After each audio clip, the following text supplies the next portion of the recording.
Olá, sejam todos muito bem-vindos à nossa primeira aula do eProfitec entre professores e tecnologias. Meu nome é Janete Melos e vou acompanhá-los durante essa aula. Quando a gente fala de tecnologias, é necessário que a gente faça uma contextualização das tecnologias na educação para que a gente possa perceber e identificar os caminhos pelos quais essa evolução foi interferindo cada vez mais na nossa sala de aula, nas nossas formas de pensar, de ensinar e de aprender. Para fazermos essa contextualização, nós vamos voltar um pouco na evolução histórica das tecnologias e dessas formas de pensar e de agir modificadas por elas. Começando a nossa jornada, nós vamos lá atrás e vamos refletir um pouquinho sobre o que são as tecnologias. Pensar em tecnologias hoje nos remete ao quê? Internet, computador, smartphone, não é mesmo? Entretanto, a gente tem que recobrar lá no início para conseguir compreender a tecnologia pela perspectivas que a gente vai trabalhar aqui na nossa trilha de aprendizagem, o que de fato é uma tecnologia. Tecnologia vem lá do grego. Então, lá no grego, ele considera como arte, linguagem e proposição. Se a gente recobrar aí ao período histórico, lá no período paleolítico e tal, quando os primeiros humanos desenvolveram as primeiras ferramentas, já essas primeiras ferramentas eram uma tecnologia. Ou seja, a tecnologia é uma ferramenta, é um aplicativo, qualquer recurso que o homem desenvolva para resolver algum problema. Lá no Paleolítico eles tinham um problema com a caça e lá então eles resolveram o problema. O mesmo acontece aqui. Vocês vão ouvir de mim sempre uma frase repetidamente que diz que tecnologias são apenas recursos. Ou seja, tecnologia é um meio pelo qual a gente alcança algum objetivo. De forma específica para nós aqui na educação, um meio pelo qual a gente consegue atingir os nossos objetivos pedagógicos, a melhoria da aprendizagem. Então, a tecnologia não é um acessório, né? Um penduricalho ou um enfeite. Ela tem que ter um porquê para que haja significado da sua utilização na prática. Por isso que vocês vão ouvir também falar aqui que nem toda tecnologia é para todo mundo. Porque o meu método de ensino, a minha forma de desenvolver a aprendizagem é uma. Isso não significa que eu não possa melhorar, desenvolvê-la, conhecer outros elementos e incorporá-los na minha prática. Mas, em vias de regra, o que é bom para mim, a tecnologia que é boa para mim, pode não ser para você, e tudo bem. Existem N tecnologias e N formas de trabalhar. Neste primeiro momento, o que é essencial é que você desconstrua essa ideia, que às vezes é vinculada, é uma representação social da tecnologia, né, que ela resolve tudo ou piora tudo. Nunca há um meio, nunca há uma balança. A tecnologia será boa ou ruim, dependendo da forma como nós utilizarmos na nossa prática. E ela terá sentido ou não, considerando o mesmo critério.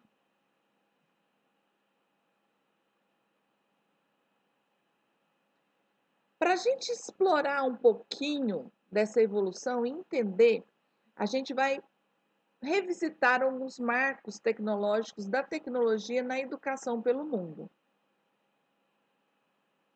Nós temos, de forma expressiva, alguns modelos de tecnologia na educação e eu vou te explicar da onde surgiu essas tecnologias na educação. Então, basicamente, nós aqui no Brasil, nós fomos influenciados por dois modelos, o modelo americano e o modelo francês. No modelo americano, que iniciou lá na década de 50, foi basicamente desenhado em cima da máquina de ensinar de Skinner. Quem não conhece um pouquinho disso, tem um videozinho no material extra que deixo para vocês dessa apresentação e vocês vão poder conhecer um pouquinho mais, mas quem é da área aí já ouviu falar com certeza. Já nos anos 60 e 70, eles focaram em desenvolver recursos, né, tecnológicos para a instrução programada. E foi onde surgiu a linguagem Logo. A linguagem Logo, desenvolvida por Simon Pepper, é uma linguagem instrumental, ela é uma tartaruguinha onde os alunos, por meio de exercícios, iam desenvolvendo linguagem matemática. E já nos anos 80, nós tivemos um aparecimento aí dos computadores pessoais da Apple que trouxeram portabilidade para a informática. Antigamente, nesse período, antes disso, quer dizer, a gente tinha só os grandes computadores, né? Eles eram enormes, ocupavam salas, então não eram possíveis, não eram recursos acessíveis para a gente no cotidiano. Agora, olha que interessante. Nós tivemos aqui no modelo francês, ele faz um pouquinho diferente. O americano ele se baseia no desenvolvimento das linguagens, né, de programação e foca nos equipamentos. O modelo francês ele já faz um caminho diferente. Ele inicia nos anos 70 com um grande investimento na preparação dos docentes. E aí, no final dos anos 70, que ele faz um grande movimento chamado 10 mil computadores, onde eles popularizaram as máquinas. Então, o investimento inicial deles foi na formação de professores. E aí sim, no início dos anos 80, com o programa Informatique for Tous, eles desenvolveram domínio na utilização da informática pelos alunos. E o que tem isso a ver com a gente? Quando a gente traz para o Brasil e conhece o modelo brasileiro, ele faz uma mistura desses dois modelos, do americano e do brasileiro, e do francês, perdão. Então, no início dos anos 70, começa um grande movimento para compreender essas formas de utilizar as tecnologias na educação. Inclusive, lá nos Estados Unidos, em 1970, que foi cunhado o termo informática na educação. Percebam que o foco era no computador. Então, todas as discussões a partir de então foram do uso do computador na educação. Já que, a partir dos anos 80, a gente criou uma comissão especial de educação e informática dentro da Secretaria de Informática, Secretaria Especial de Informática do Ministério da Educação, para pensar como é que seria um modelo nosso. E o grande precursor que vocês vão encontrar várias referências é o projeto Educom. E no início dos anos 90, nós tivemos o grande programa Sociedade da Informação. Você pode não se lembrar desse programa, mas vocês vão lembrar, quem é aqui contemporâneo da minha geração, de que nós tivemos uma grande expansão ali no meados de 96 e 97, por causa deste programa, porque ele propiciou a importação de recursos, tanto de softwares, que são os aplicativos, os programas, quanto de hardwares, que eram os equipamentos de informática. Quem é da minha geração lembra que a partir de 97 a gente podia adquirir computadores de uma forma mais acessível, não que fosse fácil, não que fosse barato, mas de forma acessível. E também nesse período popularizou-se os cursos de informática. Então houve aquele grande boom de evolução tecnológica. Nossas universidades tiveram a importação de milhares de equipamentos e isso ocorreu, transformou e a nossa rede de tecnologia. E a partir de então, os computadores foram, aí houve aquela grande discussão do papel do computador na educação, da informática na educação e qual era o seu propósito, se ele ia substituir o professor, se era para a informática na escola, ia ensinar o aluno a usar o computador, ou se a gente ia usá-lo no contexto da sala de aula, e foram grandes perguntas que ocorreram na época.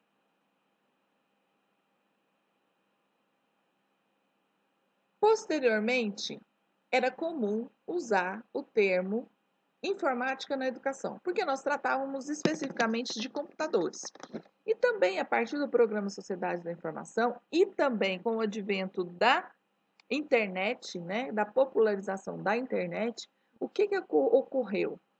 O meio de comunicação, as formas de comunicação começaram a ser modificadas. É um clássico na educação a gente usar, né, o rádio, que foi um dos precursores. Então, com o advento do acesso ao computador, da expansão da rede de internet e das conexões, aliado às outras tecnologias que já eram utilizadas como rádio, foi necessário que nós evoluíssemos o termo informática na educação para tecnologias de informação e comunicação na educação. Por quê? Porque não estava mais restrito ao computador. Agora já haviam outras tecnologias que formavam esse conjunto. E o que é importante a gente pensar? Esse conjunto que se formava, adivinha do quê? Do que a gente chamou na época de sociedade da informação. Por quê? Esses novos recursos tecnológicos, eles modificaram a nossa forma de comunicar. Se antes a gente tinha uma comunicação pautada em jornais, revista, material impresso, aquela proposição estava em fase de transição para o modelo mais tecnológico. Então, nós começamos a usar a internet como meio de comunicação, começamos a usar muito o e-mail, começaram a surgir as primeiras páginas na web, né, nas redes de computadores, e isso transformou a nossa forma de comunicar.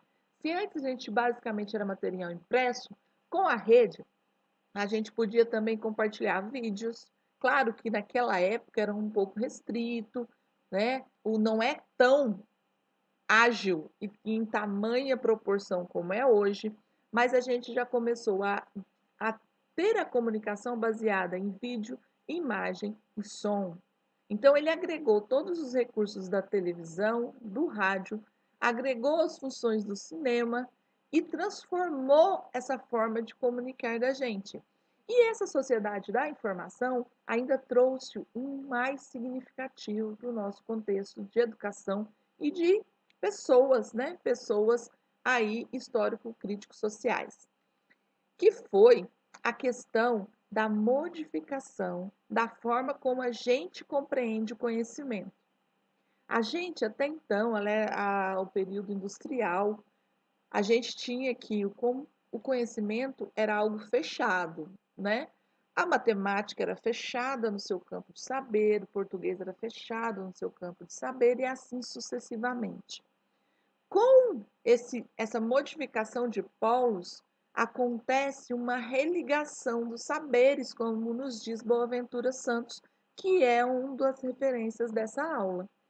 Com essa religação de saberes, a gente começa a ver novas possibilidades de atuação e novas possibilidades de aprendizagem.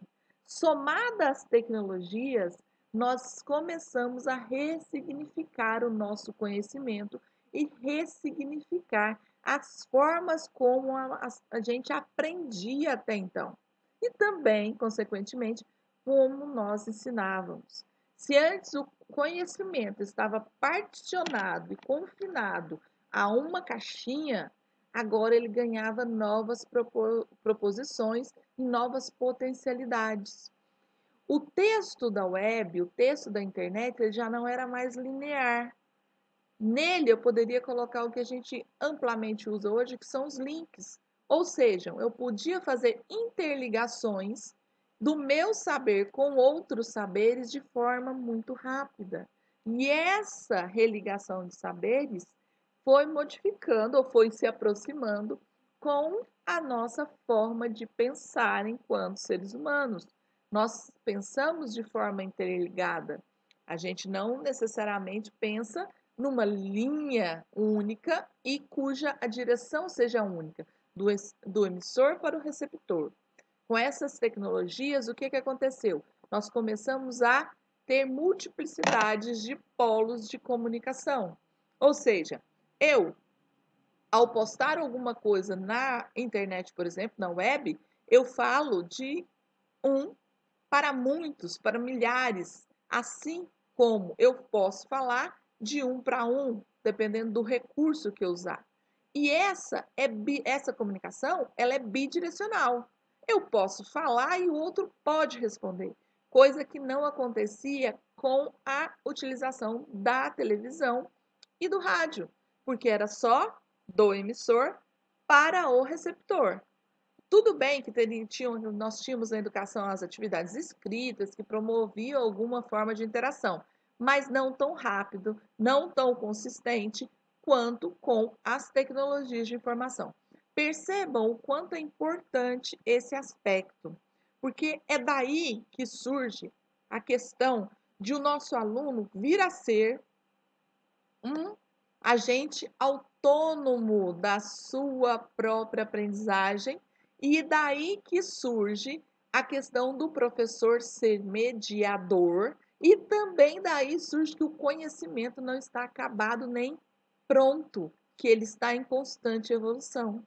Quando a gente compreende que esses paradigmas foram quebrados ao longo da transformação da sociedade provocada pelo uso das tecnologias, a gente começa a compreender os discursos atuais. Hoje a gente nem quase a gente ouve mais falar tecnologia de informação e comunicação. A gente já resumiu em tecnologias. Por quê? Porque nós temos tecnologias agora de ponta, né? Recém-lançado a cada dia, a cada novo estudo, nós temos novos recursos tecnológicos. E você entender que o essencial desse mundo todo de tecnologia é você compreender que essa evolução vem transformando a nossa forma de agir na sociedade. Não é que a tecnologia transformou, ela provoca uma transformação que é natural de uma evolução histórica que a gente vive enquanto seres humanos. Por isso que eu falo que tecnologias não é o fim nelas mesmas. A tecnologia não vai resolver tudo ou não vai resolver nada. A tecnologia é o meio pelo qual a gente vai resolver alguma coisa, pode auxiliar nesse processo de resolução e melhorar a nossa aprendizagem. Isso vai depender do que? Da nossa compreensão, do que a gente entende por tecnologia e de como nós nos posicionamos diante desse novo cenário. Se a gente compreender esses aspectos que eu falei com vocês agora, a gente consegue transitar nas próximas, porque hoje a gente não tem mais, né, só smartphone, computador, hoje nós temos realidade aumentada, nós temos inteligência artificial, e vocês vão perceber, conhecendo esse histórico, que os questionamentos sempre são em torno dos papéis do aluno, do professor, do conhecimento. Porque esse é o cerne da aprendizagem. A interlocução entre esses três vértices, né, do triângulo é que dá o resultado que a gente quer, a evolução que a gente deseja na aprendizagem dos alunos. E isso, você entendendo, você vai ver. Hoje, por exemplo, ilustrando, a grande discussão é sobre a inteligência artificial. A inteligência artificial vai substituir o professor? Gente, essa mesma discussão houve quando, lá atrás, os computadores começaram a entrar na educação. Você percebe que são os mesmos anseios. Recentemente, eu participei do Finesp e teve uma palestra brilhante que falava sobre isso. Professores, gente, não serão substituídos por máquinas. Por quê? Porque o nosso trabalho é diferente. Entretanto, há uma ressalva. Aquele professor que está baseado a sua prática somente na distribuição de informação, esse sim pode se ver em apuros. Por quê? Transmitir a informação, disponibilizar a informação, a gente tem vários recursos tecnológicos para isso. Fazer com que o aluno entenda a interlocução necessária para o desenvolvimento do conhecimento a partir das informações, que é o grande segredo do nosso trabalho. E isso, uma máquina não consegue, por mais desenvolvida que ela seja, como como munir essa máquina de todo o feeling e toda a sensibilidade pessoal que cada ser humano tem. Como fazer ela aprender? Será que um dia pode ser possível? Sim. Mas se hoje eles não conseguem nem desenvolver a contento uma aplicação para situações específicas de aprendizagem. Por exemplo, sabe quando a gente usa aquele não sou robô?